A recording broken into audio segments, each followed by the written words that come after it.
નમસ્કાર વિદ્યાર્થી મિત્રો, ગયા પીરિયડની અંદર તમે સંચાલનના જે કાર્યો છે એ કાર્યોમાં આયોજન, વ્યવસ્થાતંત્ર, કર્મચારી વ્યવસ્થા,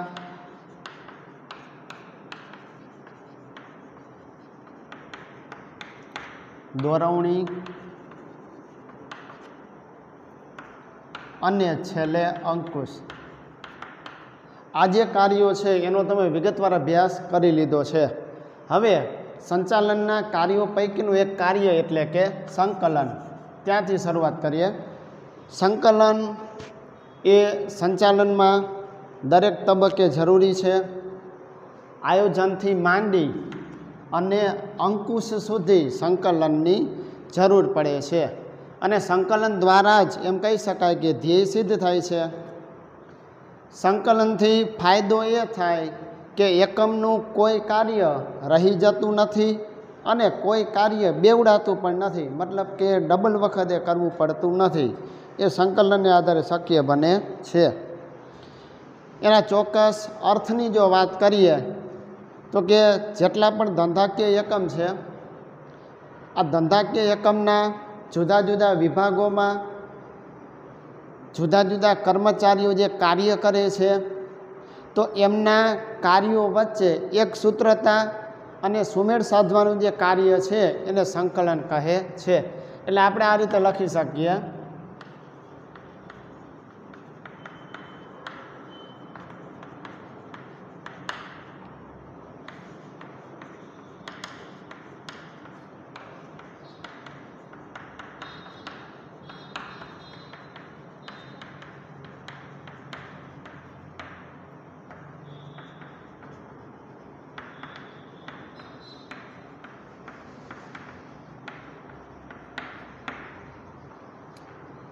ધંધાકીય એકમના જુદા જુદા વિભાગોમાં કામ કરતા કર્મચારીઓના જુદા જુદા કાર્યો વચ્ચે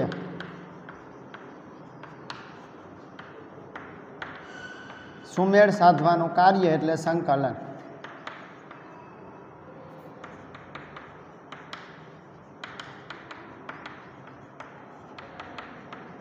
કારણ કે તમે વ્યવસ્થાતંત્રની અંદર શીખી ગયા કે વ્યવસ્થાતંત્ર એટલે શું?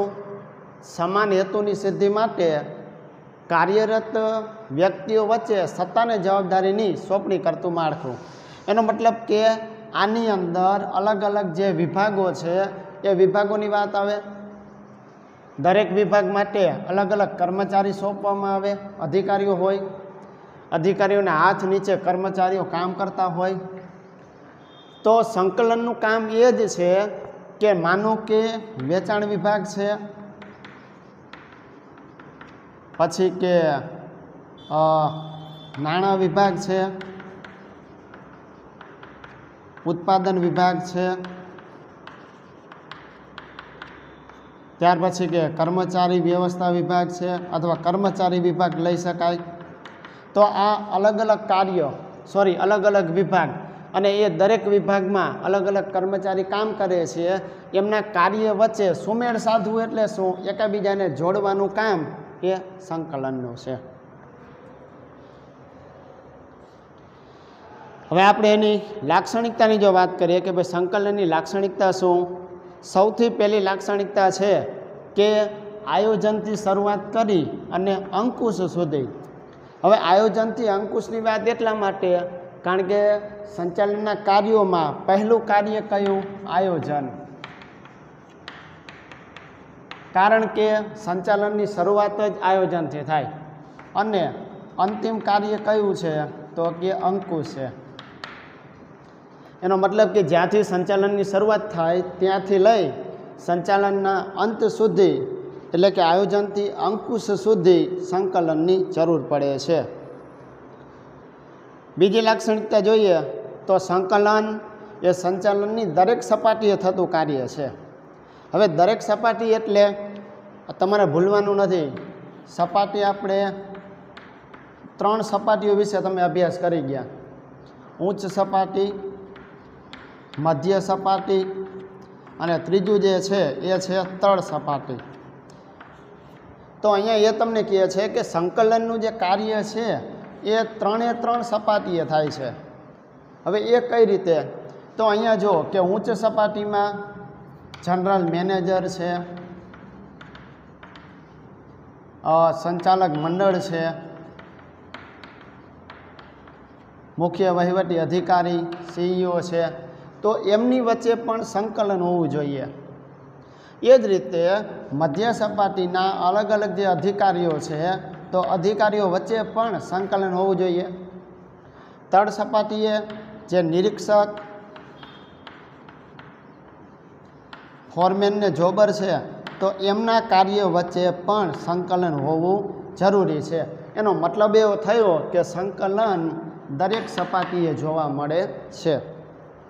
ત્યાર પછી વાત કરીએ સંકલનની સફળતા માટે માહિતી સંચારની વ્યવસ્થા કાર્યક્ષમ હોવી જોઈએ।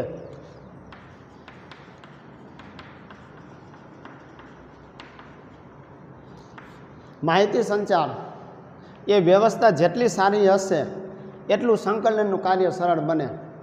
માહિતી સંચાર એટલે શું? એક વ્યક્તિ દ્વારા બીજા વ્યક્તિને હકીકત, અભિપ્રાય, ભલામણ જે કાંઈ પહોંચાડવામાં આવે એ માહિતી સંચાર કહેવાય।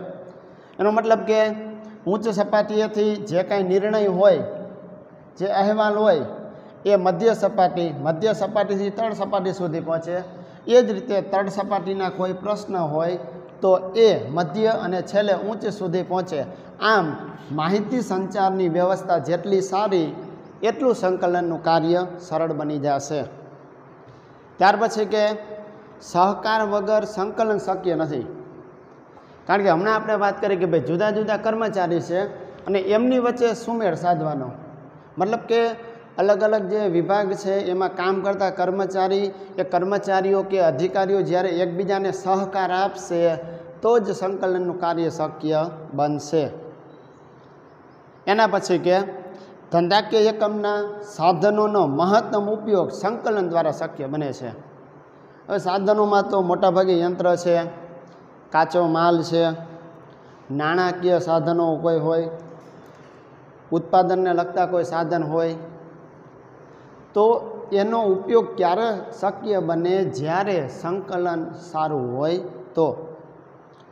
અને છેલ્લે કે સંચાલનના જેટલા પણ કાર્ય છે, હવે જેટલા પણ કાર્ય એટલે કયા? આયોજન, વ્યવસ્થા તંત્ર, કર્મચારી વ્યવસ્થા, દોરવણી, અંકુશ, આ જેટલા પણ કાર્ય છે એમાં સંકલન તમને જોવા મળશે।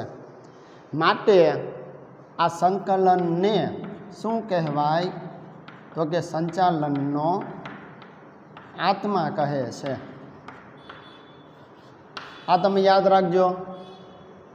તમને જો એમ પૂછવામાં આવે કે સંચાલનનો આત્મા કોણ ગણાય છે તો તમારે લખવાનું સંકલન। પછી કે જો તમને એમ પૂછે કે ધંધાકીય એકમનું મગજ, તો મગજ એટલે શું થાય? આયોજન। પછી જો તમને પૂછે કે શારીરિક માળખું, તો એ થશે વ્યવસ્થા તંત્ર। જો તમને એમ પૂછે એકમના હાથ પગ, તો તમારે યાદ રાખવાનું કર્મચારી વ્યવસ્થા। ઓકે, એની લાક્ષણિકતા પછી હવે આપણે એના મહત્વની વાત કરી લઈએ।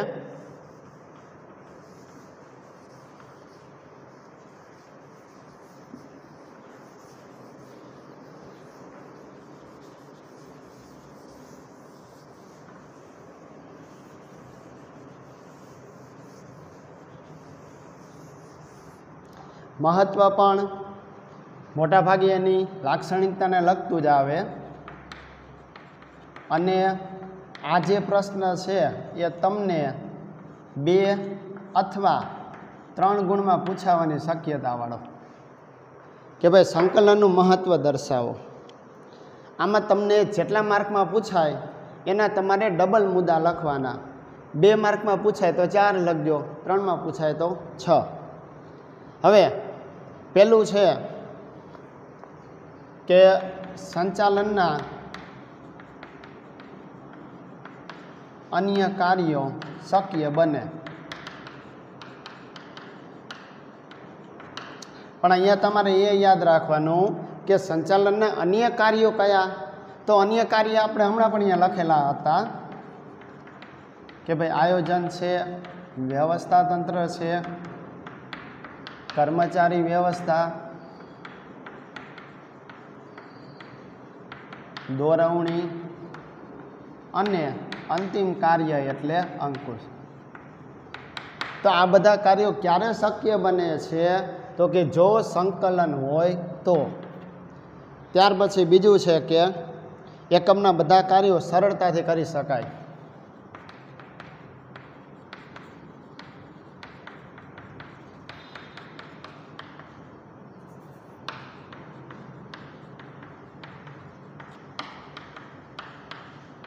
આગળ તમારે શબ્દ ઉમેરી દેવાનો કે સંકલનના કારણે એકમના બધા કાર્યો સરળતાથી કરી શકાય. હવે વળી પાછા બધા કાર્યો એટલે અહીંયા જે લખેલા છે એના એ જ આવશે. ત્યાર પછી કે કોઈ કામ રહી જતું નથી અને કોઈ કામ બેવડાતું પણ નથી.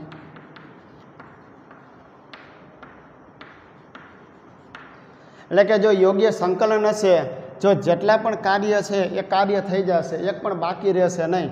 બીજું કે કોઈ પણ કાર્ય બેવડાતું નથી, મતલબ કે ડબલ વખત એ કાર્ય તમારે કરવું પડશે નહીં. ક્યારે? જો સંકલન સારું હોય તો.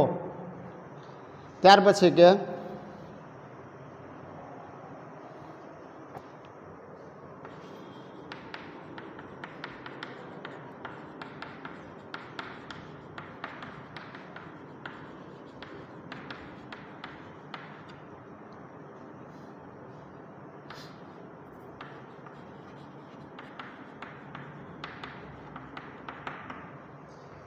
જુદા જુદા જે વિભાગોના કાર્યો છે એ કાર્યોનો ક્રમ જળવાઈ રહે અને સમયસર કાર્ય પૂરું થાય. તો આ બંનેની વચ્ચે સમતુલા જાળવવાનું કાર્ય કોણ કરે છે, તો કે એ વળી પાછું સંકલન દ્વારા શક્ય બને છે. અને લાસ્ટમાં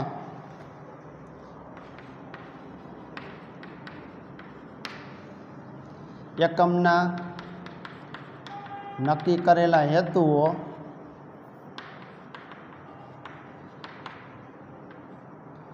સિદ્ધ કરી શકાય.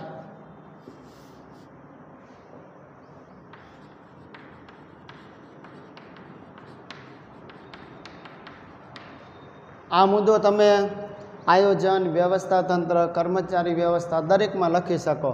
કારણ કે સંચાલનના જેટલા પણ કાર્યો છે એ કાર્યો જો વ્યવસ્થિત ચાલતા હશે તો નક્કી કરેલા હેતુઓને સિદ્ધ કરી શકાશે.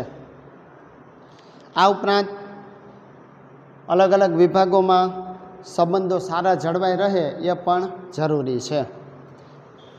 હવે અત્યાર સુધી તમે જે અભ્યાસ કર્યો એ સંચાલનના કાર્યોનો અભ્યાસ કર્યો હતો.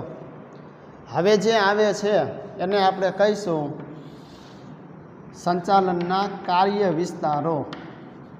એટલે આમાં તમારે ભૂલ નથી કરવાની, ખાસ યાદ રાખવાનું.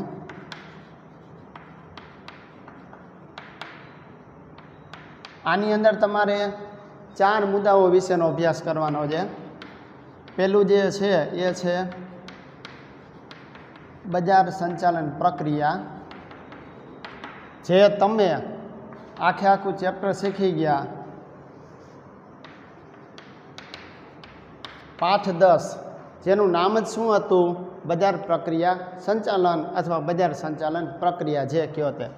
ત્યાર પછી તમારે માનવ સંસાધન સંચાલન આના વિશેનો અભ્યાસ કરવાનો છે. હવે માનવ સંસાધન સંચાલન વિશે તમારે આમ જોવા જાઓ તો ચેપ્ટર નંબર જે 5 છે કર્મચારી વ્યવસ્થા, કર્મચારી એટલે માણસ, તો એને લગતું એમાં આવી જશે. ત્રીજું છે ઉત્પાદન સંચાલન, જેની અંદર વસ્તુને બનાવવાની વાત આવશે. અને ચોથું જે એ છે નાણાં સંચાલન. હવે એની અંદર તમારે ચેપ્ટર નંબર જે 8 છે એ આખું ચેપ્ટર શેને લગતું છે? નાણાંને લગતું છે. જેની અંદર નાણાંના પ્રાપ્તિ સ્થાનો કયા છે, બરાબર, નાણાંનો ઉપયોગ કઈ રીતે કરવો, એકમની શરૂઆતથી માંડી અંત સુધી નાણાંની જરૂર પડે એ આખું ચેપ્ટર એટલે ચેપ્ટર 8. એટલે બજારીય સંચાલન, માનવ સંસાધન સંચાલન, ઉત્પાદન સંચાલન અને નાણાકીય સંચાલન. એમાં કે આપણે આ ચારે ચાર જે સંચાલનના કાર્ય વિસ્તારો છે એનો એકસાથે ઉપયોગ કરવો પડે છે તો એકમને સફળતા મળે. હવે એ કઈ રીતે? તો કે જો આપણે કોઈ પણ વસ્તુનું ઉત્પાદન કરવું હોય તો કેટલું ઉત્પાદન કરવું ને એ ક્યાંથી ખબર પડે? તો કે વસ્તુની માંગ કેટલી છે. બજારમાં વસ્તુની જેટલી માંગ હશે એ પ્રમાણે આપણે ઉત્પાદન કરી શકીશું. હવે વસ્તુની માંગ કેટલી છે એ જાણવા માટે શું કરવું પડે? બજારીય સંચાલનનો અભ્યાસ કરવો પડે. બજારીય સંચાલનમાં તમે જોયું હતું કે સૌથી પહેલાં બજારમાં ગ્રાહક વસ્તુની માંગ કેટલી કરે છે, રસ અને રુચિ અભિગમ કેવા છે એનું અનુમાન લગાવવામાં આવશે. અનુમાન લગાવી લીધા પછી એને આધારે વસ્તુનું ઉત્પાદન કરવામાં આવશે. એટલે એ જ કહે છે કે સૌથી પહેલાં માહિતી મેળવી લીધી કે વસ્તુની માંગ કેટલી છે. માંગની માહિતી મળી ગઈ પછી એ પ્રમાણે ઉત્પાદન કરવું પડે. હવે ઉત્પાદન કરવું પડે તો સ્વાભાવિક છે કે શેની જરૂર પડશે? નાણાંની. એટલે નાણાકીય સંચાલન જરૂરી છે. અને સૌથી પહેલાં ઉત્પાદન માટે બજારની માહિતી મેળવવી પડે. માહિતી મેળવી લીધા પછી નાણાંની જરૂર પડે. નાણું મેળવી લીધા પછી પણ કર્મચારી જરૂર પડે છે, કારણ કે ઉત્પાદન સાથે કર્મચારીઓ પણ જોડાયેલા છે. એનો મતલબ એવો થયો કે આ ચારે ચાર સંચાલનના કાર્ય વિસ્તાર એકબીજા સાથે સંકળાયેલા છે. હવે એમાંનું પહેલું છે બજાર સંચાલન. ચેપ્ટર નંબર 10 જ છે એવું સમજી લ્યો. એની ચોક્કસ વ્યાખ્યાની જો આપણે વાત કરીએ તો કે માલ કે સેવાને ઉત્પાદક પાસેથી ગ્રાહક સુધી પહોંચાડવાની વિશાળ પ્રક્રિયા એટલે બજારીય સંચાલન. તમે એમાં આ રીતનું શીખી ગયા.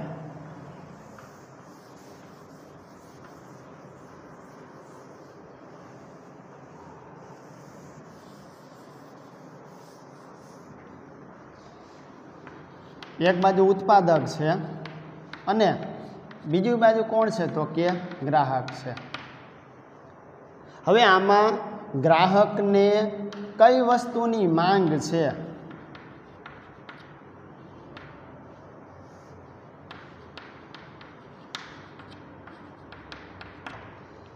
ગ્રાહક કઈ વસ્તુની માંગ કરે છે એ સૌથી પહેલાં અનુમાન કરવામાં આવશે. પછી એને આધારે માલ કે વસ્તુનું ઉત્પાદન કરવામાં આવશે.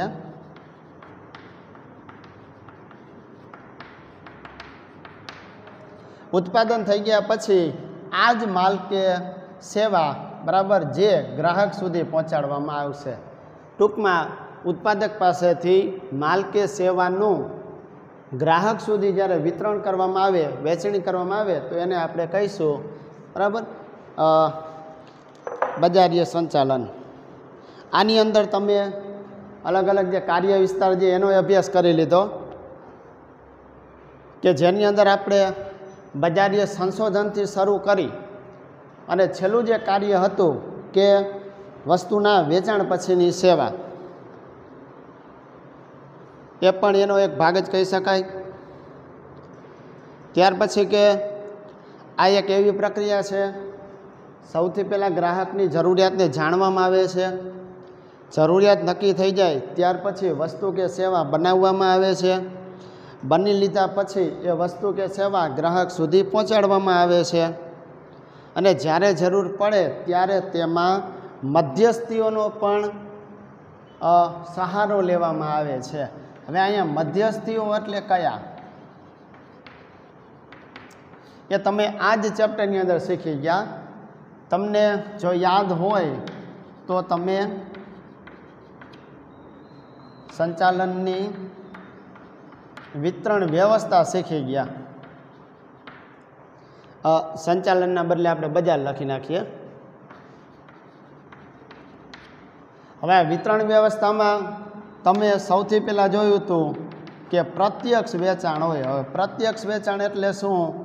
ઉત્પાદકથી ડાયરેક્ટ ગ્રાહક સુધી વેચાણ કરવામાં આવે, પ્રત્યક્ષ કહેવાય. બીજું તમે જોયું હતું એક સપાટી વિતરણ વ્યવસ્થા, કે જેની અંદર ઉત્પાદક છે, છૂટક વેપારી છે અને પછી કોણ હતું? તો છેલ્લે ગ્રાહક. તો અહીંયા મધ્યસ્થી કેટલા થયા? એક, એટલે એક સપાટી વિતરણ વ્યવસ્થા કહેવાય. ત્રીજું તમે જોયું હતું બે સપાટી મધ્ય વિતરણ વ્યવસ્થા, બે સપાટી વિતરણ વ્યવસ્થા. હવે બે સપાટીનો મતલબ એવો થયો કે આમાં મધ્યસ્થી હોય કેટલા? બે હોય, ઉત્પાદક, જથ્થાબંધ વેપારી, એના પછી છૂટક વેપારી અને છેલ્લે ગ્રાહક. એટલે અહીંયા મધ્યસ્થી એક જથ્થાબંધ વેપારી, બીજા છૂટક વેપારી, એટલે એ બે સપાટીવાળી વિતરણ વ્યવસ્થા કહેવાય. પછી ચોથું તમે જોયું હતું ત્રણ સપાટીવાળી વિતરણ વ્યવસ્થા,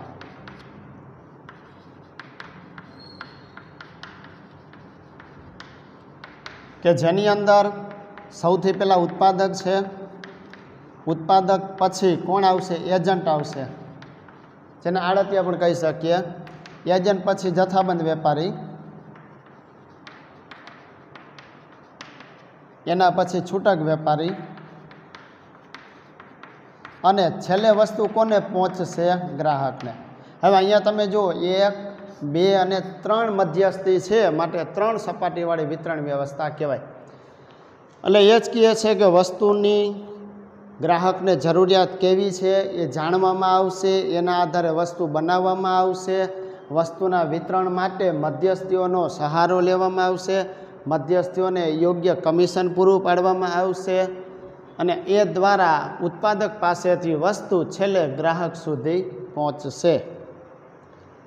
પછી કે જો તમને પૂછવામાં આવે કે ભાઈ બજારીય સંચાલનની પ્રક્રિયાના કાર્ય વિસ્તારો જણાવો, અથવા ખાલી કાર્ય પૂછે તો એના 4 કાર્ય આવશે.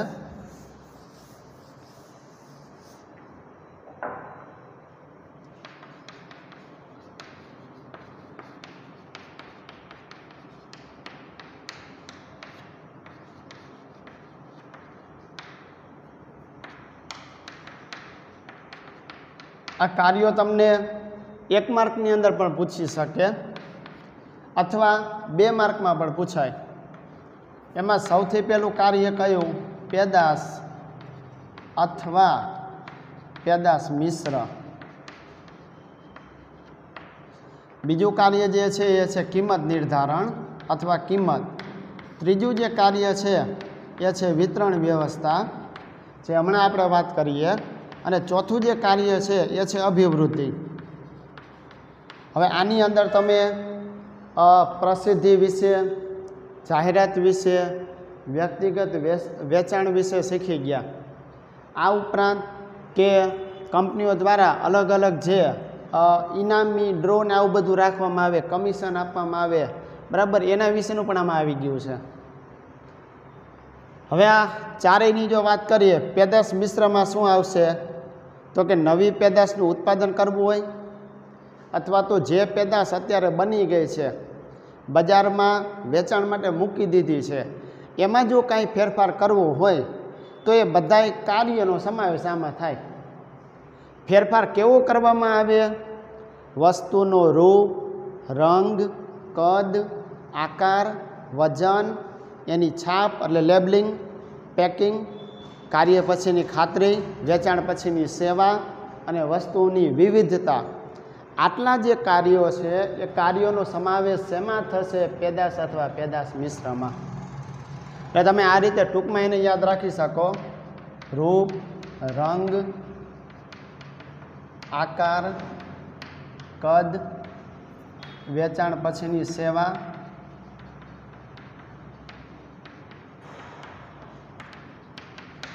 વિવિધતા વગેરે વગેરે. આ એટલા માટે મેં અહીંયા લખ્યા છે કારણ કે ઘણીવાર તમને 1 માર્કનો પ્રશ્ન એવી રીતે પૂછશે કે પેદાશ મિશ્રમાં કઈ બાબતોનો સમાવેશ થાય, તો તમારે રૂપ, રંગ, આકાર, કદ, વેચાણ પછીની સેવા, વજન છે, છાપ, બરાબર, વજન, છાપ, પેકિંગ, જેટલા પણ તમને નામ યાદ આવે એટલા લખવાના. એવું નથી કે બધા નામ આવી જ જવા જોઈએ, પણ હા જેટલા યાદ આવે એટલા લખી નાખવાના. કિંમતની વાત કરીએ તો કે અત્યારે ગ્રાહક સારી ગુણવત્તાવાળી વસ્તુ અને પાછી વ્યાજબી કિંમતે મળે એવી અપેક્ષા રાખે છે. માટે વસ્તુનું ઉત્પાદન કરી લીધા પછી એની કિંમત નક્કી કરતી વખતે ખાસ ધ્યાન રાખવું પડે. કિંમતના નિર્ણય વખતે વેચાણ નીતિ કેવી છે, બજારમાં સાખ કેટલી છે, કેટલું ડિસ્કાઉન્ટ આપવામાં આવશે, જથ્થાબંધ અને છૂટક વેપારીઓ કેટલા છે, મધ્યસ્થીને કેટલું કમિશન આપવું પડશે, આ તમામ બાબતને ધ્યાનમાં લીધા પછી જ વસ્તુની વેચાણ કિંમત જે આપણે કહીએ એ નક્કી કરવામાં આવે છે. વિતરણની જો વાત કરીએ તો કે વિતરણના નિર્ણયમાં ઉત્પાદક જો ઈચ્છા રાખે તો પોતાની જે દુકાનો હોય, ઘણી જગ્યાએ તમે જોયું હશે કે જ્યાં કંપની હોય, કંપનીના ગેટ પાસે એ જ કંપનીની વસ્તુઓનું વેચાણ કરતી દુકાન બનાવવામાં આવે છે કે જ્યાંથી તમને વસ્તુ મળી જશે અને એ વસ્તુ બજારમાંથી તમે ખરીદી કરશો એના કરતાં સસ્તી હશે. સસ્તી એટલા માટે કે વચ્ચે જે મધ્યસ્થીઓ આવે છે એનું કમિશન એમાં ઉમેરાતું નથી. એટલે એક તો ઉત્પાદક પ્રત્યક્ષ વેચાણ કરી શકે, જથ્થાબંધ વેપારી દ્વારા વેચાણ કરી શકાય, છૂટક વેપારી દ્વારા વેચાણ કરી શકાય, એજન્ટ રાખી શકાય. બીજું કે જ્યારે પણ વસ્તુનું એક સ્થળેથી બીજા સ્થળે મોકલવામાં આવે છે ત્યારે વાહન વ્યવહારના જે પ્રશ્ન છે એને પણ વિતરણ વ્યવસ્થામાં ધ્યાનમાં લેવા પડે છે. છેલ્લે અભિવૃદ્ધિની વાત કરીએ. વેચાણમાં વધારો કરવા માટેના પ્રયત્ન એટલે અભિવૃદ્ધિ. હવે જો વેચાણમાં વધારો કરવો હોય તો શું કરી શકાય? જાહેરાત કરી શકાય, એકમના સંચાલક મંડળ છે, કોઈ ઉચ્ચ અધિકારીઓ છે, વર્તમાનપત્રો સાથે સારા સંબંધ રાખી પ્રસિદ્ધિ કરી શકાય, સેલ્સમેન દ્વારા વ્યક્તિગત વેચાણ કરી શકાય, વેપારીને ગ્રાહકને આકર્ષવા માટે વેચાણ વૃદ્ધિની જે પ્રયુક્તિઓ કહેવાય, જેની અંદર આપણે જોયું હતું કે ભાઈ વટાવ આપવામાં આવે, વળતર આપવામાં આવે, ઇનામી ડ્રો આપે, ઇનામી ડ્રો રાખે, એ જ વસ્તુ ભેટ આપે, અન્ય વસ્તુની ભેટ આપે. તો આ બધું શું કહેવાય? વેચાણ વધારાની પ્રયુક્તિઓ કહેવાય. અને આનો સમાવેશ વળી પાછો થાય છે એમાં અભિવૃદ્ધિની અંદર જ એનો સમાવેશ થાય. તમે જોયું હશે કે જેટલી કિંમત હોય એના કરતાં ઓછી કિંમતે વેચાણ કરે. આમાં જે MRP હોય એમાંથી 10%, 20% કમિશન આપી દે. ઇનામી ડ્રો રાખે, જેને ઇનામ લાગે એને વસ્તુ આપવામાં આવે. સાબુ સાથે સાબુ જ જો ભેટ આપે તો એ જ વસ્તુની ભેટ કહેવાય. માનો કે સાબુની સાથે તમને પેન કે ચમચી કે એવું કાંઈ ભેટ આપે, અથવા તો તમે કોલગેટ લાવો, ટૂથપેસ્ટ, અને એની સાથે ટૂથબ્રશ જો આપે તો એ અન્ય વસ્તુ કહેવાય. તો એ શું થયું? અન્ય વસ્તુની ભેટ. ટૂંકમાં કામ એક જ કરવાનું, શું? વેચાણ વધવું જોઈએ. ઓકે, હવે બીજું જે કાર્ય છે એ છે માનવ સંસાધન સંચાલન, જેની અંદર કર્મચારી વ્યવસ્થાની વાત આવે. ધંધાકીય એકમમાં માલિકો દ્વારા જમીન, મકાન, યંત્ર, ફર્નિચર અને વાહન એ મિલકત ગણાય, એનું જતન કરવામાં આવે છે. એ જ રીતે એકમમાં કામ કરતા જે કર્મચારીઓ છે એ પણ એકમની સજીવ અને મૂલ્યવાન મિલકત ગણાય છે. જે રીતે તમે નિર્જીવ વસ્તુઓનું જતન કરો છો એ જ રીતે કર્મચારીઓનું પણ જતન કરવું જરૂરી છે. કારણ શું? કોઈ પણ એકમની સફળતાનો આધાર જેટલો સંચાલકો ઉપર છે એટલો જ આધાર કર્મચારીઓ ઉપર પણ છે. તો શું કરવું? કર્મચારીની જરૂરિયાત સંતોષવામાં આવે, કામનું યોગ્ય વાતાવરણ પૂરું પાડવામાં આવે, કાળજી લેવામાં આવે, માવજત કરવામાં આવે, તાલીમ આપવામાં આવે, સારો પગાર કે વેતન આપવામાં આવે, કલ્યાણકારી પ્રવૃત્તિઓ એમના માટે શરૂ કરવામાં આવે. આ બધું કરવામાં આવશે તો કર્મચારીનો જુસ્સો, એકમ પ્રત્યેની વફાદારી, કામ કરતા કર્મચારીઓ સાથેની જૂથ ભાવના જોવા મળશે, કાર્યક્ષમતા વધશે, છેલ્લે ઉત્પાદકતા વધશે, નફો વધશે અને એનો મોટો ફાયદો એકમને થશે. એની લાક્ષણિકતાઓ કઈ છે? સૌથી પહેલી લાક્ષણિકતા છે કર્મચારીની ભરતી, તાલીમ, બઢતી, દોરવણી. એટલે કે જો તમને પૂછે કે ભાઈ માનવ સંસાધન સંચાલનમાં કોનો સમાવેશ થાય, તો કે કર્મચારીની ભરતી કરવી. હવે ભરતી એટલે શું? તો એની બે અલગ અલગ વ્યાખ્યા છે. એક તમે એવી યાદ રાખી શકો, યોગ્ય જગ્યાએ, યોગ્ય સંખ્યામાં, યોગ્ય સ્થળે, યોગ્ય લાયકાત ધરાવતા ઉમેદવારો મેળવવા. બીજું એ યાદ રાખી શકાય કે કર્મચારીને અરજી કરવા માટે પ્રોત્સાહિત કરવાની પ્રક્રિયા એટલે ભરતી. ભરતી ક્યારે કરવામાં આવે? માનો કે કોઈ કર્મચારી નિવૃત્ત થાય અથવા રાજીનામું આપી દે, કોઈક કારણસર બીજા એકમમાં જાય, નિવૃત્ત થઈ જાય, આકસ્મિક કારણોસર મૃત્યુ પામે, એકમનો વિસ્તાર વધે, નવું કોઈ એકમ સ્થપાય, આવા સંજોગોમાં કર્મચારીની ભરતી કરવામાં આવે છે. એ જ રીતે કર્મચારીને એના કામ પ્રત્યે સૈદ્ધાંતિક પ્રાયોગિક જ્ઞાન વધે એ માટે કર્મચારીને તાલીમ આપવામાં આવે છે. અને આ બધું કરવા પાછળનું કારણ એ જ છે કે સારા કર્મચારીઓ મળી રહે, ટકી રહે. બીજી લાક્ષણિકતા એ છે કે કર્મચારીના વ્યક્તિગત ધ્યેયને સાંકળી અને કંપનીના ધ્યેયને સિદ્ધ કરવો. મોટાભાગે કર્મચારીનો ધ્યેય અથવા હેતુ, તો કર્મચારીનો મુખ્ય હેતુ તો એક જ હોય, પગાર, વેતન. અને કંપનીનો મુખ્ય હેતુ કયો હોય? તો તમે અગાઉ શીખી ગયા કે ભાઈ કંપનીનો મુખ્ય હેતુ નફો મેળવવાનો હોય, સંપત્તિ વધે એવો હોય.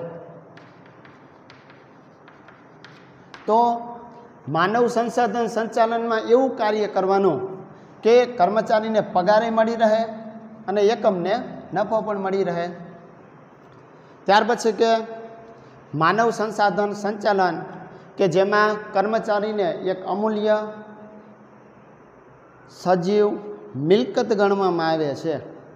અને એ મિલકત હોવાને કારણે જે રીતે જમીન, મકાન કે ફર્નિચરની જાળવણી કરો છો એ જ રીતે કર્મચારીઓને પણ જાળવી રાખવા.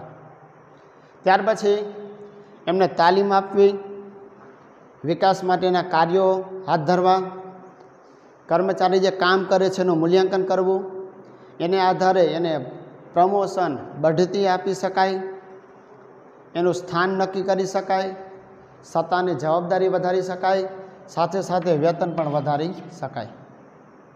પછી કે જો સારું સંચાલન હશે તો કર્મચારી ફેરબદલી દર ઘટે. હવે કર્મચારી ફેરબદલી દર એટલે શું?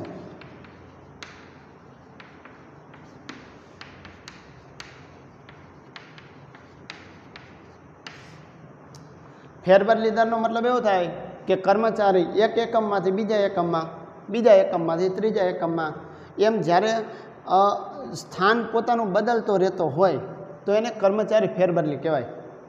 અને જે એકમમાં કર્મચારી ફેરબદલી દર વધારે એ લાંબો સમય ટકી શકે નહીં, માટે ફેરબદલી દર ઘટે, કર્મચારીઓ ટકી રહે એવા પ્રયાસ સંચાલકોએ કરવાના છે.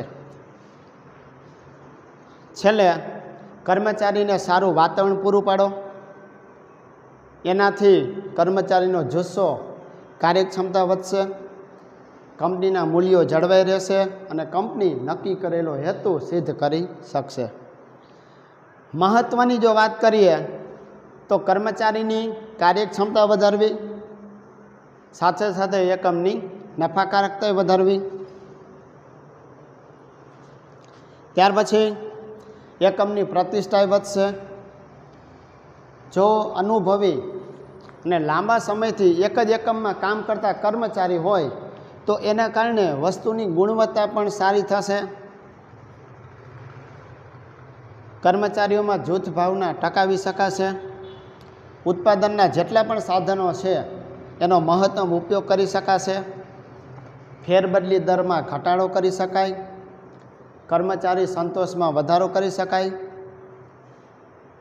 અને છેલ્લે ઔદ્યોગિક શાંતિનું વાતાવરણ ઊભું થાય છે. એ બધું ક્યારે શક્ય બને? માનવ સંસાધન સંચાલનને કારણે. એટલે કે માત્ર સંચાલકોએ નિર્જીવ જે યંત્ર છે, બરાબર, કે પછી નાણું છે કે જમીન છે કે ફર્નિચર છે, એનું જ માવજત કરવાની નથી, કર્મચારીઓની પણ એટલી જ માવજત જરૂરી છે. ત્યાર પછી આપણે નાણાકીય સંચાલનની વાત કરીએ તો કે નાણું છે એ જીવનદાતા રક્ત સમાન ગણાય. હવે જીવનદાતા રક્ત સમાન એટલા માટે કે જે રીતે માણસના શરીરને ટકાવી રાખવા માટે રક્ત લોહી જરૂરી છે, એ જ રીતે કે જો એકમને ટકાવી રાખવું હોય તો નાણું પણ એટલું જ જરૂરી છે. ટૂંકમાં નાણાં વગર કોઈ પણ કાર્ય શક્ય નથી. ધંધાની સ્થાપના કરવી, ધંધાનો વિકાસ કરવો, આધુનિક સાધનો વસાવવા, તો દરેક માટે નાણું જરૂરી છે. આમ નાણાકીય સંચાલન એટલે નાણાં કાર્યનું સંચાલન. નાણાં કાર્યની અંદર નાણાંને મેળવવાની વાત, એનો ઉપયોગ કરવાની વાત, જે આવક થઈ છે એની ફાળવણી, અને જેના દ્વારા છેલ્લે એકમનું ધ્યેય સિદ્ધ કરી શકાય એ આવશે. નાણાકીય સંચાલનમાં કાર્ય આવે કયા? સૌથી પહેલાં નાણાંની જરૂરિયાતો કેટલી છે એ જાણી લેવું. સમયને ધ્યાનમાં રાખી નાણાંનું આયોજન કરવું. અંદાજપત્ર બનાવવું, જેની અંદર કેટલા નાણાં ખર્ચવા પડશે, કેટલા નાણાં છે એ આવક મળે એમ છે એ ધ્યાનમાં રાખવું. આવકની ફાળવણી કરવી. ફાળવણી એવી રીતે થવી જોઈએ કે જેટલા પણ વિભાગો છે, વેચાણ વિભાગ, ઉત્પાદન વિભાગ, હિસાબી વિભાગ, કર્મચારી વિભાગ, તો દરેક વિભાગમાં એક સરખા નાણાં એ ફાળવવામાં આવે. મૂડી માળખાનો વિચાર કરવો કે ભાઈ કાયમી મૂડીના સ્ત્રોત કયા છે, કાર્યશીલ મૂડી કેટલી જોઈશે. નાણાંના પ્રાપ્તિ સ્થાનો કે ભાઈ ઉછીની મૂડી મેળવવી છે કે પોતાની પાસે જે નફો પડેલો છે, ભંડોળ જે કહી શકાય, માલિકીની મૂડી, એનો ઉપયોગ કરવો. નાણાં મેળવવાની આખી કાર્યવાહી કરવી. નાણાં મળી ગયા પછી એનો કઈ રીતે ઉપયોગ કરવો એ જોવું. નાણાકીય નીતિ કરવી. નાણાકીય નીતિ નક્કી થઈ ગયા પછી કરવેરાનું આયોજન કરવું કે રાજ્ય સરકારનો કર કેટલો ભરવો પડે છે, કેન્દ્ર સરકારનો કેટલો ટેક્સ ભરવાનો છે. અને છેલ્લે અસ્કયામતો એટલે જે માલ મિલકત છે, સાધન છે, એ માટે કેટલા નાણાંની જરૂર પડશે એ આખી વ્યવસ્થાનો સમાવેશ નાણાકીય સંચાલનમાં થશે. છેલ્લું જે કાર્ય છે એ છે ઉત્પાદન સંચાલન, જેમાં કાચા માલ ઉપર માનવ પ્રયાસ કરવામાં આવે અને પછી જે વસ્તુ બનાવવામાં આવે એને ઉત્પાદન કહેવાય. દાખલા તરીકે કપાસ છે એ કાચો માલ કહેવાય, કુદરતી સંસાધન કહેવાય. માણસ દ્વારા એની ઉપર પ્રક્રિયા કરી, યંત્રોનો સહારો લીધો અને પછી જે કાપડ બનાવવામાં આવે તો એ કાપડનું ઉત્પાદન થયું કહેવાય. ઉત્પાદનમાં ગ્રાહકની જરૂરિયાતને સંતોષવાનો પ્રયાસ કરવામાં આવે છે અને એ માટે વસ્તુ કે સેવાનું સર્જન થાય છે. ચોક્કસ અર્થની વાત કરીએ, ઉત્પાદન સંચાલન એ ઉત્પાદનનું આયોજન કરવું, કાર્યક્રમ નક્કી કરવો, સંકલન સાધવું, દોરવણી આપવી અને અંકુશ રાખવાની એક પ્રક્રિયા છે. હવે ઉત્પાદન સંચાલનમાં કયા કયા કાર્યો આવશે? સૌથી પહેલાં ઉત્પાદનનું આયોજન કરવું, મતલબ કે કઈ વસ્તુ બનાવવી છે. પછી ઉત્પાદન સંશોધન, કારણ કે વર્તમાન ગ્રાહકોને નવી વસ્તુઓ જોઈએ છે. રસ, રુચિ, અભિગમ સતત બદલાતા રહે છે, ફેશન બદલાતી રહે છે. તો ઉત્પાદકોએ, સંચાલકોએ કે પછી જે માલિકો છે એને એવો વિચાર કરવાનો કે અત્યારે ગ્રાહક કેવી માંગ કરે છે, એ પ્રમાણે ઉત્પાદન સંશોધને હાથ ધરવું પડે. પેદાશ મિશ્રની પસંદગી કરવી પડે કે રંગ, રૂપ, કદ, આકાર કેવા રાખવા છે. ટેકનોલોજીથી બનેલા યંત્રની પસંદગી કરવી પડે. ધંધાનું સ્થાન ક્યાં નક્કી કરવું, યંત્રો કેવી રીતે ગોઠવવા એનો નિર્ણય કરવાનો. માલ સામગ્રી, કાચો માલ કેટલો જોઈશે એની જરૂરિયાતને ધ્યાનમાં રાખવી. ઉત્પાદન જે થાય છે એની ઉપર અંકુશ રાખવો, તો કાચો માલનો બગાડ થતો અટકાવી શકાય. વસ્તુની ગુણવત્તા સારી રહે એવા પ્રયાસ કરવા. ખર્ચ ઓછો થાય, પડતર કિંમત ઓછી થાય, ઉત્પાદન સતત થતું રહે એ માટેના કાર્ય કરવા. અને છેલ્લે ઉત્પાદનમાં વિવિધતા આવે, ઉત્પાદન સરળતાથી કરી શકાય અને વાપરવામાં પણ સરળ રહે એવા પ્રયાસ ઉત્પાદન સંચાલનની અંદર થાય છે. એની સાથે જ આપણું આ જે પહેલું ચેપ્ટર છે એ રિવિઝનમાં આપણે પૂરું કરીએ છીએ. હવે નેક્સ્ટ પીરિયડમાં આપણે 5 માર્કના પ્રશ્ન જે પાઠમાંથી પૂછાય એ પાઠ એટલે કે પાઠ 3 આયોજન, આના વિશેની વાત કરીશું. આ ચેપ્ટર પણ તમારા માટે 5 માર્ક માટે ખૂબ જ મહત્ત્વનું છે.